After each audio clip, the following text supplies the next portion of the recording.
What's up, crew fam? We're going to interrupt the start of this podcast just for a second to talk about an upcoming event that we're super excited about. On September 27th, that's this coming Saturday at Springfield EDC in Springfield, Missouri, Isaac is having his 3rd anniversary celebration. It's going to be a big event.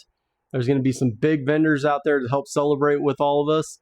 We're going to have Microtech there. They're bringing an exclusive product that's going to be super awesome that everybody's going to be excited about. I have seen some pictures. Looks pretty phenomenal.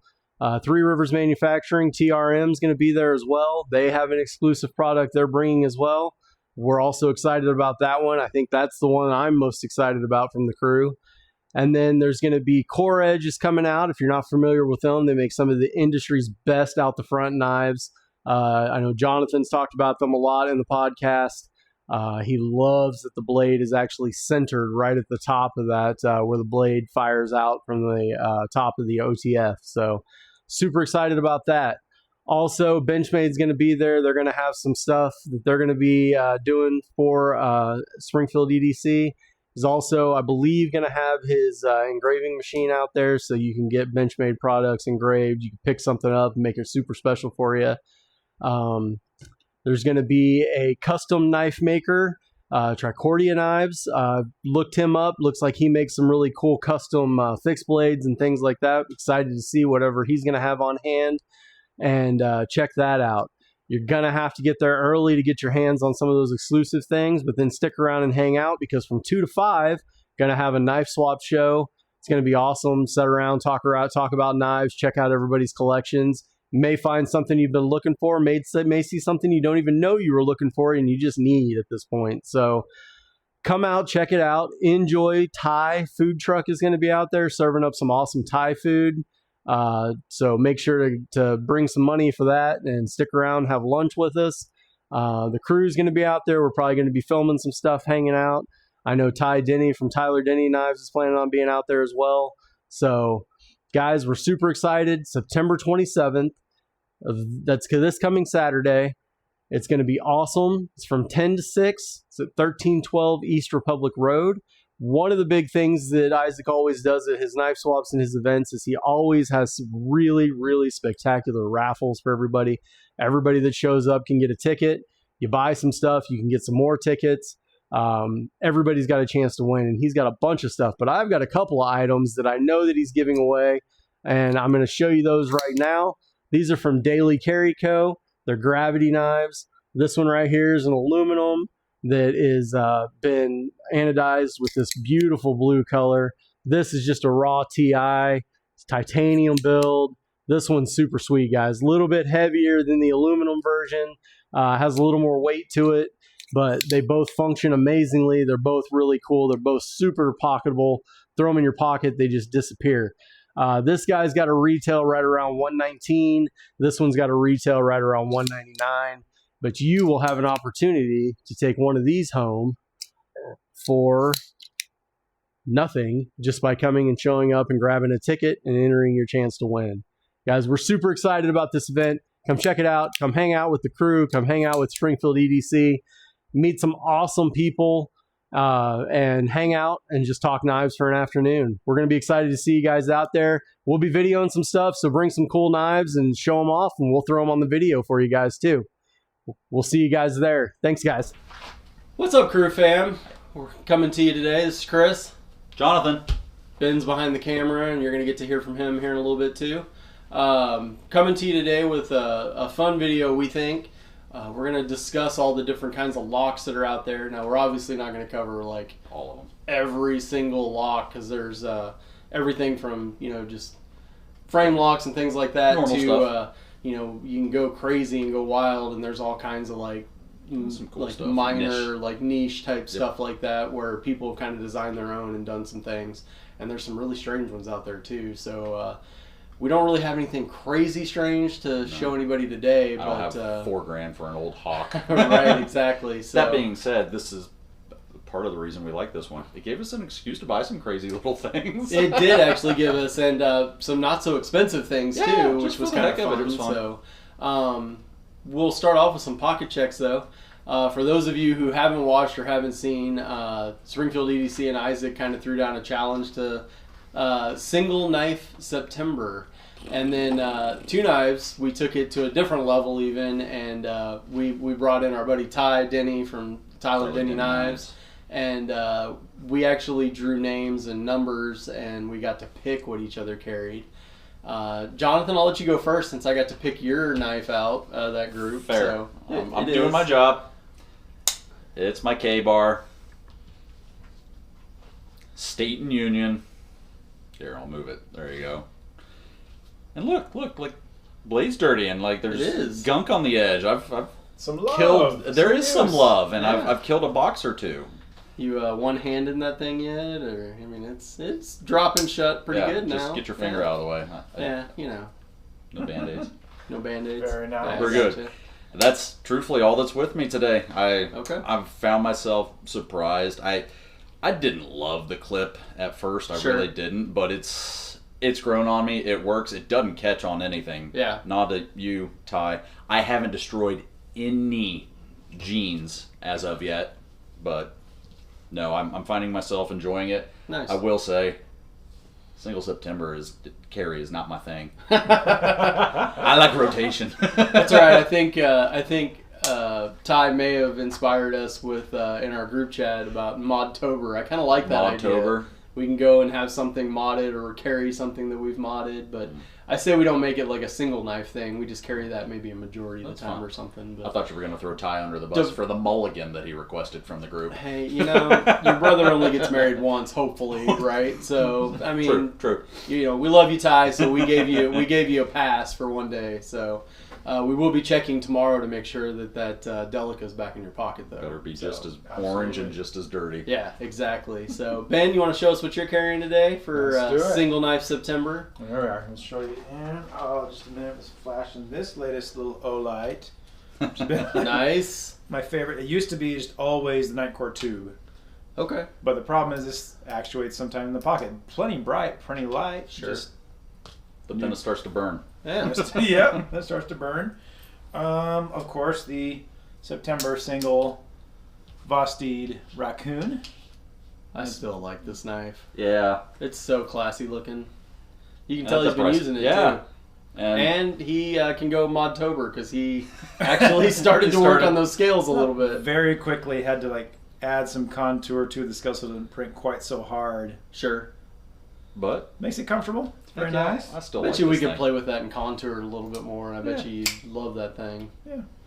I still like that. I think that's cool. Showing the scissors would probably be an abomination if anyone wants to see this. No, I actually kind of like Roxanne, I'm sorry to what I've done, but I've ripped the. Oh, you don't have to apologize to them. Nope. Brent, I just wanted your scissors. I didn't want the rest of your tool. I just. Hey, you know what? that. When your company is based on the idea that you can mod your Customize multi-tool and customize and pull them apart, Well, if somebody tears it all the way down to just exactly what they need, I mean, come on. It's a great pair of scissors. works exactly as you'd want it to, and it doesn't take up any dang space, and holy cow. And also, I don't find that to be a penalty because I don't count scissors as knives, but They shouldn't be. they shouldn't be. It's got, two knives. Yeah. But the pen's really high end. Nice. Nice. Nice. I like it. We got to fix that. Yeah, we will fix that eventually. Nice, man. Although I don't know that Jonathan has a higher end pen. I or do something. too. Oh, I bought it while you I got was the I Olight. got my That's Olight. right. I I forgot forgot about that. sir. You got the Olight. Well, I guess it's my turn. Yeah. Dude, I got the same Olight. I don't have to show it again. I've shown it every single time. But check out this beauty. I mean, come on, guys. Yeah. There's nothing better than the Mini Griptilian. I'm going to be real honest with you. You can flip it over even. Nothing's been done to the clip. It's still... Oh, and I did figure this out the other day, too. This is fun with the clip. Watch this. Oh, there you go, Ty. There we go. I was really waiting for some This is how you fidget with this knife. mouth harp. You do this back and forth. I will be 100% honest with you. This does not improve my love for this knife at all. I have beat the ever living hell out of that knife Trying for the to last get it? 2 weeks. I can't break it or lose it. Ty told me he'd buy me another one, so I mean, I guess it would be an upgrade in steel and probably material a little bit, but Again, it would have all its screws. But hey, I'm holding strong. You're doing your part. I'm doing my part, and I'm the mini grip is staying in here. But hey, October 1st, there'll be a slightly used mini grip for sale if somebody wants to buy one. Or chucked from an overpass. Whatever, yeah. Yeah, so, that's pretty much it today, too. It's Sunday. I'm not carrying a whole lot of stuff with me today. Nope. So, I do have some exciting stuff coming in for the next time, though. So we'll see how that kind of rolls around. Timing-wise. And I know we talked about Jonathan actually bought us all some pouches, and we were talking about kind of not necessarily EDC stuff, but stuff that we would throw in these pouches that we use on the regular and could keep in our truck. More often than we think. Exactly. A pair of Yeah. scissors that fold. I mean, just the crap that. Oh shit! I left that at home. Exactly. So that's going to be upcoming, probably the next couple of podcasts. Yeah. We're also, I think, budget going on to throw out a movie knives podcast. Yeah. I think that's going to be fun. Yeah. So famous knives in movies, maybe some not so famous knives in movies, or some famous knives in not so famous movies. Also that, yeah. I think that's a good knives in things that we've cinema. seen. Exactly. Okay. So that's kind of where we're heading for the next few. But right now, I think we're going to get into lock types. And we're just going to go ahead and kick right into it on this episode. Should be a pretty straightforward episode. episode. And we're going to start off this episode with the kind of tried and true, the old school, the back lock. So the back lock was actually, there's not actually a point in time whenever an actual maker is attributed to the back lock, but highly, highly, highly popularized Buck. Associated with Buck in the 60s and early 70s, the 110s and all those leading up to what we have today, and ironically still the same thing that most all 110s are. I mean, they make some autos now and stuff like that, but I'm a little surprised none of us. That's gonna have to make it into my dad has a couple, and it's just one of those. But his are he has the Charade old timer version, and then another one that I don't even remember what the brand was. I'm threatening. I think for Christmas this year he's getting a Buck 110 and Magna Cut because I'm gonna go all out for that one. Yeah. So it'll be a lot of fun. But your backlog, dad, he'll carry it. We got basically have a long spacer that comes on the back, and then it's spring. There's a spring under it, and that's whenever you pull it open, it locks into place. Now, if we're gonna be perfectly honest, it's probably one of the best locks as far as lockup goes and sturdiness and usable. I won't do this because Jonathan will die, but you could take this and smack it and baton it, and I mean realistically it's meant to be used. If this was the cheapest version of this, he may not lose his mind, but this is a 101, so I'm not really going to do that. But appreciate it. Super strong lockup. I mean, this thing's not going anywhere. And then to release it, it pulls that back spacer up and out of it. You can see that start to poke out just a little. And that's what activates the mechanism. So a good detent there.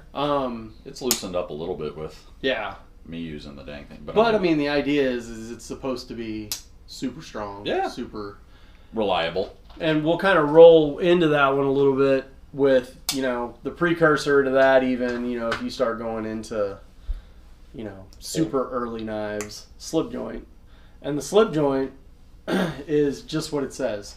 It slips into place. Same thing. Long back spacer. Now, this one, with it being a Jack Wolf's, you really can't see pretty seamless any of the separation or anything like that because it's all nice. Right up front. If you turn it's right here. You can start to see it barely start to come up. And this one, of course, has great action. Like I said, this is the cheapest Jack Wolf knife you can find, but still, their quality on it is pretty insane.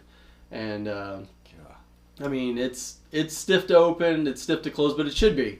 And at that 90-degree mark, you want it to stop there because if it didn't and flick close, we'll be going to see Ben at the hospital so he can sew us back up. Fix. So, but still love real simple, real. I mean, obviously, everything else on this knife isn't real simple with how colorful it is and that kind of thing. But yeah, I mean, cool knife, slip joints.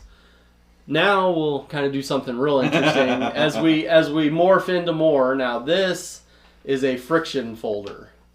Friction folder is going to fall in that same category, kind of like a slip joint. The only difference is there's no detents to break it up, anything like that. This thing, I'm really gonna flub this because it's like Nakamura, something like I know it's not the name of the plaza in Die Hard, but it's something real similar. Nakatomi. Nakatomi Plaza, yeah. But this thing, yeah, it's really cool. Go ahead, you can mess with it and open it. Friction, 100% is what holds it.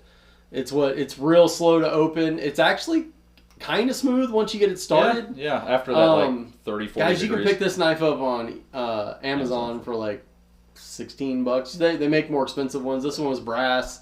Has kind of that reverse Tonto, like samurai shaped blade. Surprisingly, wasn't like crazy dull. I don't even remember what the blade steel was on it, but I knew we needed a friction folder. And this is, I mean, this is honestly like one of the most popular friction folder styles out there. Now at Blade Show, and we showed it on the first video, there's a company called Dark Pines. They make more of a, I won't even say it's a Barlow style because it's really just all completely oval. Yeah. But has the same kind of action, same everything. It's so amazing. classy. I mean, they're bespoke though. Yeah. That's the biggest thing. I mean, you're gonna pay $500-$600. But it's a custom knife. But it's custom knife, and they do like every single one of them slightly different. Cool. If you get a chance to go check out their website, I think they show them. I don't know that they always have them in stock. No, but you've got at least a gallery. Plus they've got plus all they the make grown-up fidget toys. million different like brass fidget toys that are fun. And that one actually, the fidget toy company is called Hog Doggins. Yes. But Good yeah, guys. friction folder, kind of a cool little addition. Yeah. Something kind of cool. Frame locks. Pretty cool. Let's just go with the OG, right? Well, sort of. Second, third iteration of Sure. the OG. So I've got my Sabenza 31. Yep. And Black Micarta. And yeah, I mean, a lot of the grief that Chris Reeve gets is the fact that, yes, they made this, they innovated this, they patented the frame lock. And that was 30 years ago. Technically, when it came out, and you'll still see some knives every once in a while, it's the RIL. It's the Reeve Integral Lock. Yep. And yeah, I mean, like that was like 1999, I think. I think so. It's when they came up with that one, and yeah, I mean, let's be real, guys. Like for 20 years, that was like it. Yep. Like frame locks popped out of the woodwork everywhere. So, I mean, and it's still like kind of the standard that a lot of people the gold use standard and look at. I mean, I know we tout Mangana steel and that kind of stuff, but like the Aurelia, I mean, it's kind of funny to see. I mean, but like we were sitting here looking at them even through the camera and through our monitor, and you can see the inspiration in a lot of these makers and where they came from. I was laughing because like you can really tell like on the back end of the actual whole scale here versus like the actual inlay of the micarta inlay. Yep. Real similar shapes, real similar everything. Yeah, I mean, you can see where the inspiration comes from. For sure. And, I mean, frame locks, as long as, you know, they get that frame set up right and you're looking at, you know, 30 to 50% coming across there, you know, solid lockup, solid. I've never had a problem with that Aurelia, and it's been used a bunch. You know, I know Jonathan probably hasn't. Of course, he didn't have it for a while too because he gave it a spa treatment as soon as he got it in. But feel judged. you know, but that's I mean, you know, you bought a used knife. You want to make sure that it's taken care of and well. Well, I got it the right price, and I mean, you guys have seen it. I've got the Umnums on as well, and some of the groups, the stuff that these guys get put through. Right. I mean, yes, you are paying for the name. I get that. I do.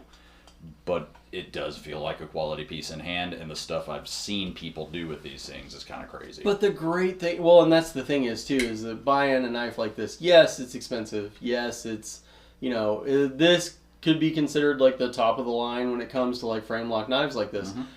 But they were made to be used. Mm-hmm. Like this is supposed to be like the ultimate utilitarian style knife. Carry it, cut drywall, do all kinds of stuff. Tie. And there's a lot of people out there that do it. I mean, Isaac's done it. So, I mean, you don't know what it's been through. Nope. So you got it in, you sent it to have a spa day.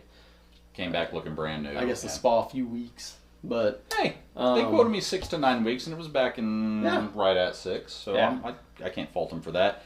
And again, it came back looking perfect, brand new. Yeah, exactly. I mean, and the fact that you're a second owner, yep. and there's like no questions asked. Like, yep, you bought it. Yep, cool. She's gotta love yours. that. So again, you're paying for the name, but yeah, they couldn't have been easier or nicer. I asked them to swap out the lanyard. The original one was black and frayed. Right. Yeah, can do. What color you got? What color you want? Yeah. Do you want your hardware different color? That's awesome. So yeah, that's super cool. For as pricey as the knives are, for some of the flack they get, my customer service aspect, unquestionable. I even had them include the little spacer kit for my Zon. Right. And, we'll tack that on. No big deal. Shipped That's it all awesome. together. Love it. That's awesome. So I guess from frame locks, like I went to kind of look up the next evolution. So liner locks fall into that. Yep. But liner locks are still attributed back to Chris Reeve.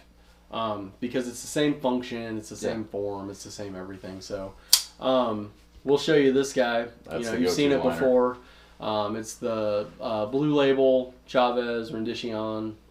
There it is. Hey, thanks, Ben. Yeah, Ben speaks Spanish a little bit, so he's not afraid. But you can see here, difference here is you got a scale on each side, sandwiched in, normally with like some form of metal liner. Typically, it's a metal liner, so like steel, sometimes aluminum. But aluminum can be a little flimsy. Titanium's a harder one, and when we talk about frame locks, a lot of these frame locks have steel lock bar inserts. Yep. Because titanium over time, because it's soft, it will eventually wear down. I mean, it may be no corrosion, but it's going to wear. It may be like after 10,000 opens or something, but it does wear. But it will wear down. Yep. Now, liner lock, most of the time with steel on steel, you're going to get it to last a lot longer.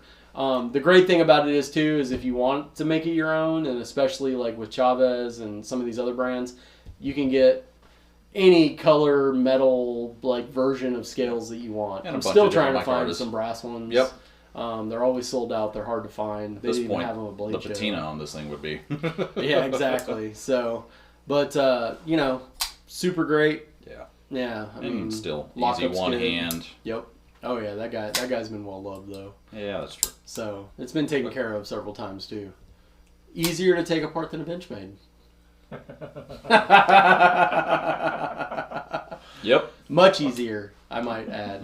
Much no easier. Easter eggs. And has a hidden lanyard loop on the back. So I was gonna say no Easter eggs except weight reduction on your mini grip. And cheaper than most Benchmades. You don't say, Chris. Well, I think we had this episode. We did have that episode. But we'll just keep having it. So,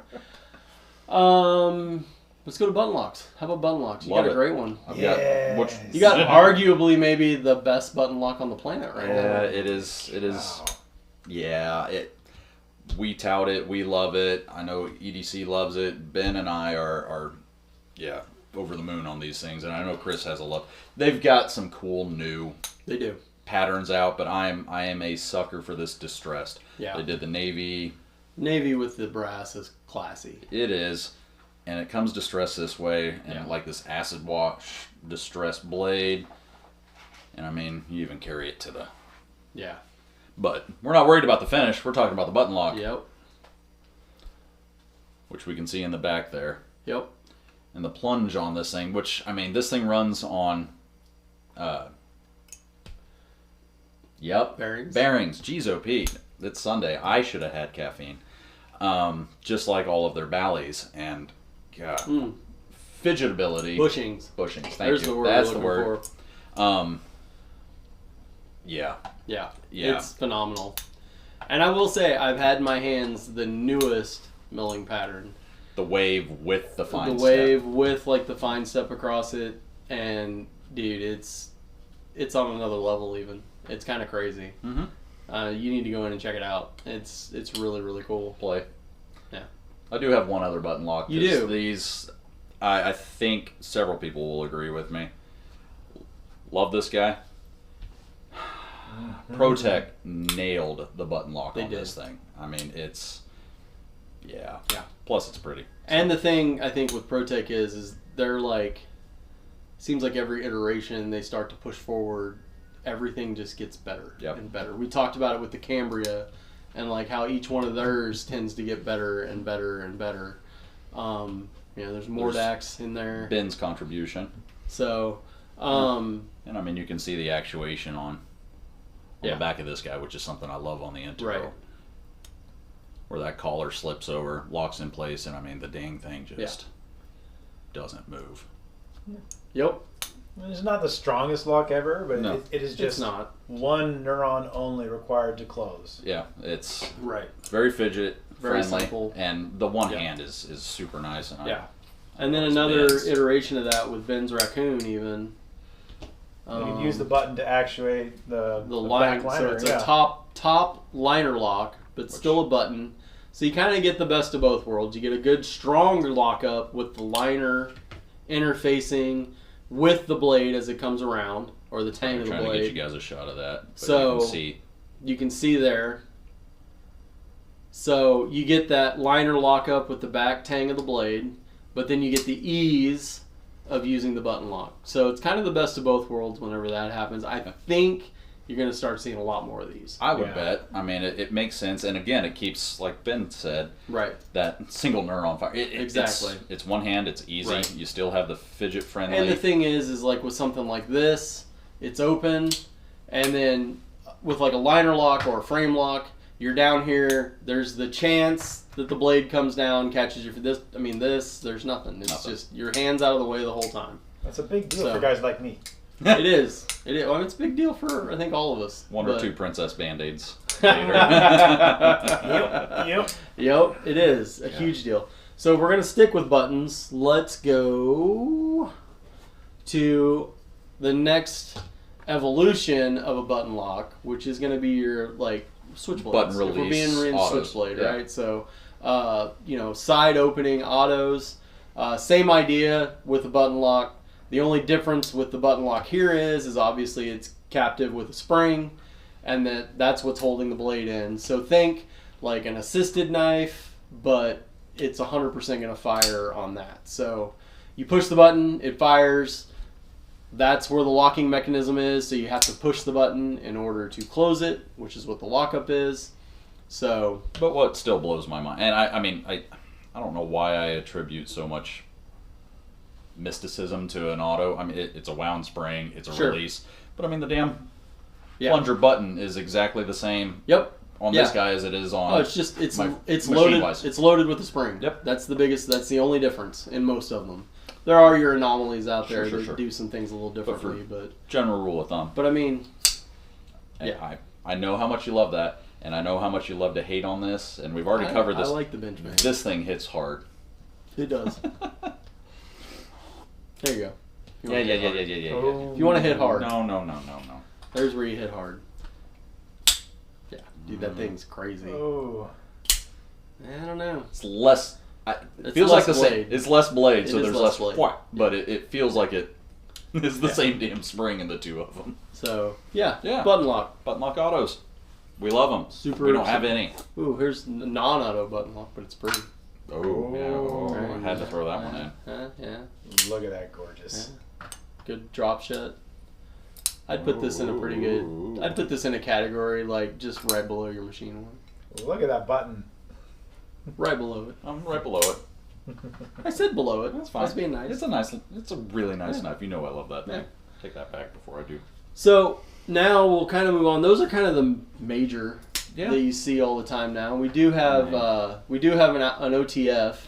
Yeah. So same thing here, spring loaded, sometimes double spring loaded, just depending. They make different variations. You have single and gosh. double action. So single actions are crazy because you got to load them. Chunk. Once you load them up, and then release them, which I will say single actions fire crazy harder than double actions.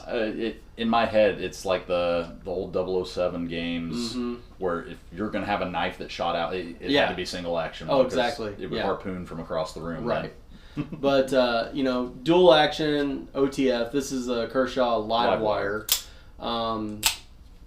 The live wire is a great knife. Yeah. We've all had one at one point. I think Ben's the only one left that doesn't. That was Or mine. that does. Or that does. Yeah. Yeah, I'm sorry. No, That's you're what I good. meant. And it's Um, nothing against these at the price point. Yeah.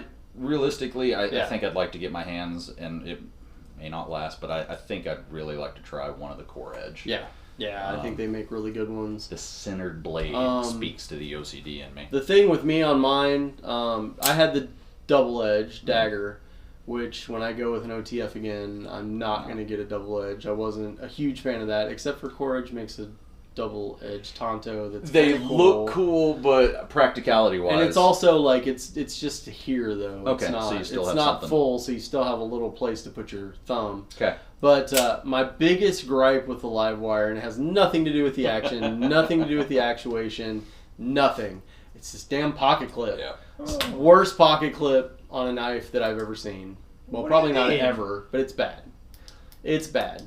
It's at a weird angle. It's tight. It's small. It's small. I mean- It's hard to put in your pocket if it's anything more than like scrubs or something. I'm what sure do we mean, scrubs Ben? it's fine. Look at your tiny set of scissors with twice as long of a pocket clip. That's fair. And honestly, if this thing wasn't so stinking there, Yeah. but that has nothing to do with how the knife works, because the knife fires great, it works great. Yeah. They make the live wire. And let's be real, I'm sure I could find a way to change the pocket clip on one. Surely someone's going to start making, because you're not the only one with that gripe. Oh, I know I'm not. So, but great knives. OTFs, obviously the big ones, Microtech. Yeah. I'm trying to think of some others. Axial makes some really good ones. Hawk. Yeah, Hawk makes some amazing ones, but yeah, Benchmade even makes some good ones, decent ones. Shootout's not bad. It's all right. So yeah, I mean, there we go. Yep. We'll get into On a that. few niche ones. No, you skipped right over the... We talked crossbars for an entire episode. Yeah, you're right. So we'll kind of glaze over this one a little bit. So crossbar, obviously, Omega Springs connected to a crossbar style, which is what locks it in place. It actually wasn't Benchmade that created it. It was a couple of dudes. I think it was like a father-son combo. I don't remember their name offhand.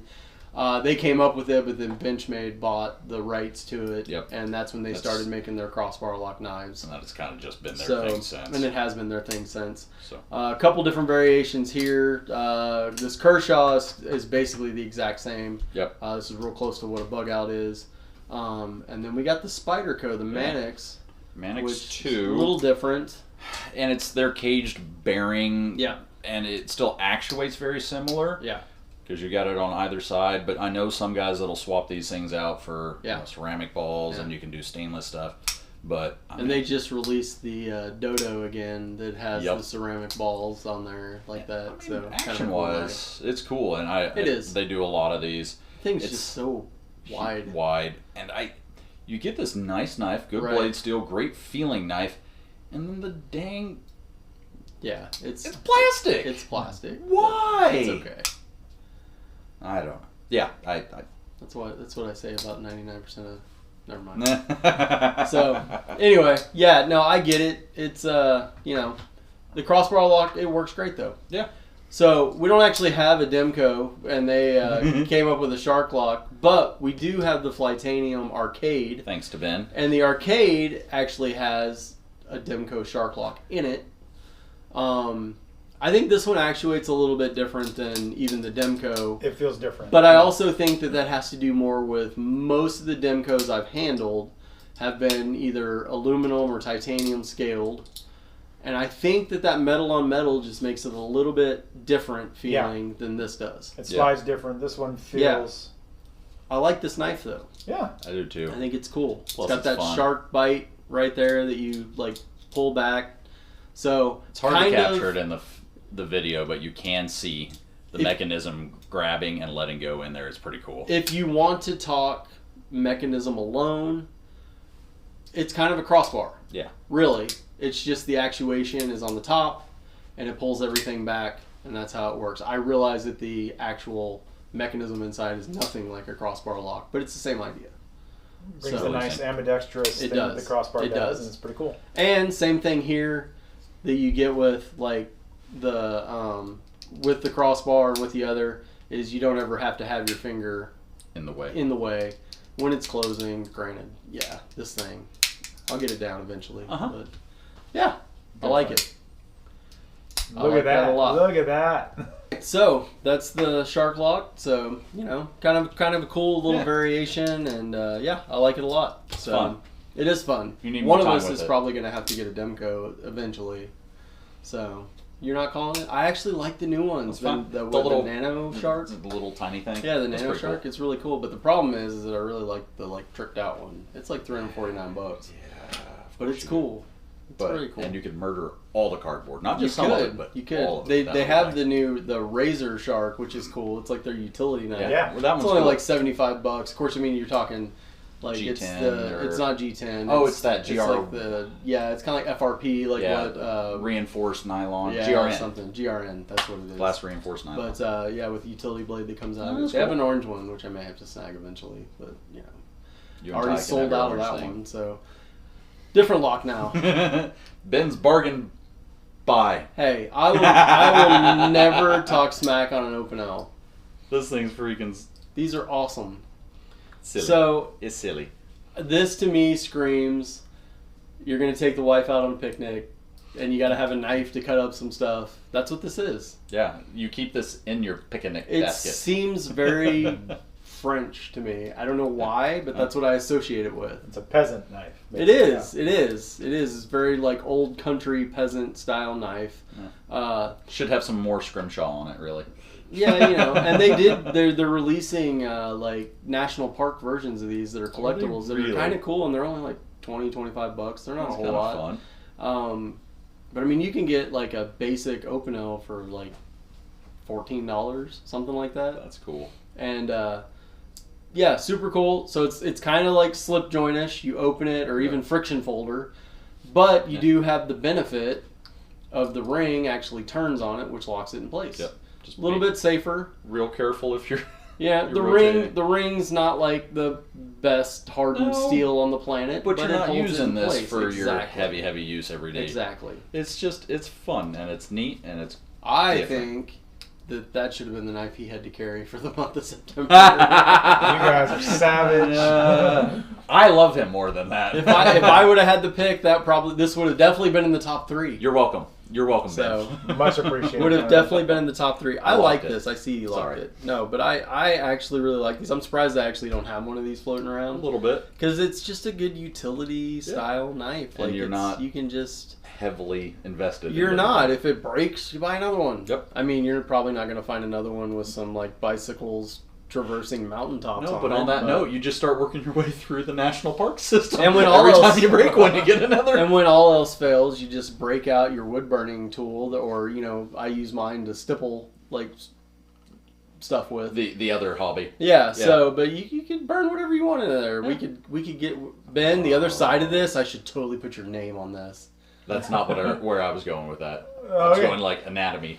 Oh yeah. No, we're good. We could definitely do that, like Names. But yeah, I mean, just a cool, it's fun. cool knife. It's different. Just showcasing a different kind. I like I said, I'll never talk smack about Open L's. I think they're cool little knives, and I have a degree in culinary arts, and that screams like an actual like kitchen style type thing that you're gonna pare down some carrots or something, or peel some potatoes. I'd break that out and use it. I 1000%. Note to believe everyone that. out there though, if you still peel your potatoes for like mashed potatoes and stuff, you're crazy. Leave it in there. Jonathan would probably argue with me, but Fiber, all the fiber, all the good. It's super good for you. We've got some other. I've got a couple things that I'll I was show. gonna say you do. So- I'm tapped out. We can talk a little bit like bolster style. So this is really a glorified frame lock. Yeah. Is really what it is. It's a hybrid. It's up top where it locks in here like this, and it's but it's behind everything. So this is really more of like a liner lock style. Liner but, frame. But they call it a bolster Bolster. lock because it's actually Integrated. technically it's integrated into the bolster because it's up top here like this. But if you look down in there, it's part of the. It is. frame It is too. actually It's- part of the frame inside. Yeah. So technically, this knife, the Mangana Steel, the Kamano, you can take the scales off, and you could swap them out if you found some other ones Identicals. or made some or something like that. But kind of cool, just a little different. This one I did notice with this bolster lock in particular. It does have a steel lock bar insert, like inside of it. Like you can kind of see it shining down in there maybe a little bit. Ben, if you can get a little light on that too, that you might be able to see a little more. But it's really hard to pick up on camera because those steel liner locks that they use, they're not, the lock bar inserts are pretty small. Yeah. So, but you can definitely tell that it has one because it's got a screw that actually attaches it, which is super awesome because if I know Sharif, at some point in time you could probably go back and you could probably buy a new lock bar insert. It's there a little bit, but... And, if the lock bar insert for some reason would start to fail or start to wear down or whatever, you can replace it. Yeah. So, kind of a cool feature there. Typical Sharif on that. Oh, yeah. Well thought ahead, well engineered. So, just a little variation there. Now, if we want to get into the really crazy, like, bolster style, which this one isn't a true bolster itself because the mechanism's actually down here at the base. Contained down. But it's the same idea. And the BR1 that ProTech makes is a true bolster lock because you actuate it from up here. But this is a hidden lock mechanism. And this one, you just... The way I use it is like the meat part of your palm here. And you just separate the scales a little bit and it pops open. And... do that again. Did you show... You can kind of see it here, the way that it separates. So, the Whisker series and the ProTechs do this. Touch Knives makes one that's actually a dual action. So, you can actually shink. open it like normal with a thumb flick or like a Spidey flick. And then it also has the scale where it separates at the bottom. That thing's super cool. It is really cool. A little more utilitarian than probably this is. It's a pretty good sized knife. Yeah. I do carry this one all the time though, but pretty. It's also fun to hand it to somebody and be like, yeah, go ahead and open it. And they're like, watch them look like an idiot. What are they doing? And then it's even more fun to watch them try to close it. So yeah, don't hand it Some to me. of them figure it out pretty quick. So, but yeah, this guy, I mean, obviously just has like the full spine. So this thing locks up solid. There's like nothing going on with this thing. And I mean, aside from the fact for people that don't want to like mess up the pretty blue blade, but no fingers pointed at anyone. Yeah, you keep the camera pointed there, please. But yeah, so that kind of wraps up like a lot of what we're going to talk about today, and there are all kinds of niche like locks and things like that. I know when we were Blade Show, like Chipped Metal. Yeah. He had some cool, like the old Hawk. I can't even remember what brand it was, but like the lock mechanism was in the middle of the scales. It's not called the Mud, but it's something like, I think it's like actually the Toad. It's the Toad. Thank you. And that is the lock mechanism. It stands for something. I can't remember what it is offhand.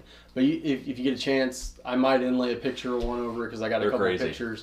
But they're the actuation's just super cool. You like pull it up in the middle of the scales and it folds down, and it's just a really cool. I will say that like Gavin and his dad, like some of the mechanisms that they've come up with over the years are crazy. I mean, the Talon even, with their like toggle lock. Yep. Dude, that's like one of the most fidgety knives. Some of their like one-off and some of their custom stuff, and it's the wrong thought to have, I'm sure, but I just get this crazy steampunk vibe out of some of this. It's just absolutely. freaking cool. Their brain works on another level from like your typical like enthusiast out there. Works. I mean, if I'm being real, like a button actuated auto is probably like one of my favorite things on the planet. Yep. A really good smooth frame lock, I'm all in. But I mean, it's fun to play with some of these like crazy lock mechanisms Even if it's not and something things like that. So. You use on a daily. It's just neat to see that. I wish I could remember, and I should have done a better job preparing today. That guy that had the dual action auto at Blade Show, and then had that crazy one that would come apart. Oh yeah, I remember that. I can't remember. But he had the dual action out the side auto, which screams fingers. I think that was Brian Winters. That was Winterblade. Yes, Winterblade. Yeah. So he's actually been kind of blown up lately because of some of his magnetic stuff that he's doing and all that. He even had the Darksaber. Yep. So like I've got a video of that somewhere. Yeah, that was a really cool because that actuator. It was kind of the same as an out the front, but it actually had a lever on it that you pulled forward. It almost was like a hilt. Yes. Like a knuckle guard is what it was supposed to represent. And but yeah, he does crazy things with magnets. It's just cool to see. He had that weird like. He said it was like a ballet song, kind of the way it opened and closed. I didn't see that. But, and that knife really, I mean, cool conceptually, was definitely not my cup of tea. No. But still, you know, there's people out there pushing the boundaries on that. And there's even crazier things out there. Cansep just came out with that new Bally Lock is what they're calling it. It's called the Hazard, ironically, because I think there's probably going to be some blood drawn on that knife. I'm just going to go ahead and say Ben doesn't need to get that one for the group. And I'll throw a picture up on that one too. But it actually, the lock mechanism like slides open like away perpendicular from the frame, and that's what does it. And you can actually kind of do some Bally tricks with it, and it's just like a standard pocket knife. Yeah, folder. Cool concept. Yep. I really like it. So again, love seeing the stuff, even if it's not something I'd use on a daily. It's fun to see it, man. Yeah, for sure. Keeps this stuff interesting. Yeah, it's awesome. So moving into the next podcast, I think we'll go ahead and push forward with movie knives. I think that's going to be a fun episode. Yeah. We'll do a little teaser here, and I may be putting you guys on the spot a little bit, but what are your guys' favorite movie knife? Mine's going to be a very specific one from Crocodile Dundee. Okay. If you can't, that's not a knife. This is a knife. This is a knife. Yeah, that's an iconic scene. It's got right? to, and gives me any excuse to buy a buoy. Sure. Yeah, you gotta buy a giant buoy though. Of course. Yeah. What do you think, Ben? I don't know. The Buck 120 is pretty menacing. It is. It is. We're going to Scream now. Yeah, we'll get you a scary face. Yeah, we'll have to get. I think I've got one actually. So. Yeah, we'll have to get you the ghost face mask, and oh boy, maybe that's how you'll have to stay dressed the entire time. The rest of the podcast series, yeah. So, me, man, I don't. I mean, can you go much more iconic than like the Rambo knife? There you go. I mean, that's like, I mean, when people, I think that falls in the Crocodile Dundee. Yeah. I even Scream to that extent. Mm-hmm. You know that. It's interesting. Funny enough, you know, we'll get into it in that podcast, but like, you know, the original, the OG Rambo, like survival knife, dude in Arkansas made that knife. That's cool. So it's close to home too, which is kind of cool. So I'm excited to do this one. We'll throw out like some that I'm sure, you know, if you watch anybody else that does a movie knife podcast, you'll be like, oh yeah, you know, I get that. But I think we found some in there too that are a little obscure. Hopefully. And it's just fun. It's going to be kind of cool to see. It's just fun. Some that you may not think of necessarily, but then you'll go back and rewatch the movies maybe and be like, oh yeah, look at that. Like, that's crazy. I didn't even notice that. Anything to give you an excuse to go back and watch a favorite movie. Yeah, exactly. Or one you haven't seen. Yeah, even better. So that's what we got for you this time around, guys. So until next time, you know, stay sharp. If you can't stay sharp, stay useful. Take care. See you guys. The Crew. Jonathan, Ben, Chris. Thanks for tuning in.